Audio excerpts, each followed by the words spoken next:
Take the AM5 platform as an example. First, remove the motherboard's own fixing buckles and screws. Pay attention to the removal of the buckles and screws. Then take out the fixed studs with the AMD logo. Pay attention to the unequal length of the two sides of the studs.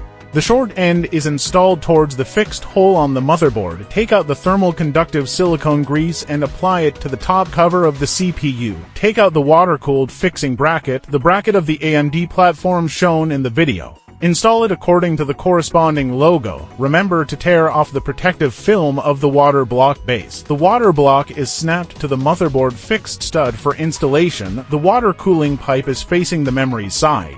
And finally, take out the fixing screws to tighten the fixed water block. The water block has three connecting wires, namely the water pump speed interface, ARGB control interface, USB control interface. Plug the water pump control interface into the AIOP UMP socket of the motherboard. The ARGB interface is plugged into the 5V 3-pin socket of the motherboard. The water cooling exhaust fan has a PWM control interface and an ARGB interface. And the PWM interface is plugged into the CPU FAN socket of the motherboard. The ARGB interface is plugged into the 5V 3-pin socket. The USB control interface is plugged into the USB socket of the motherboard. The connection cable is basically installed.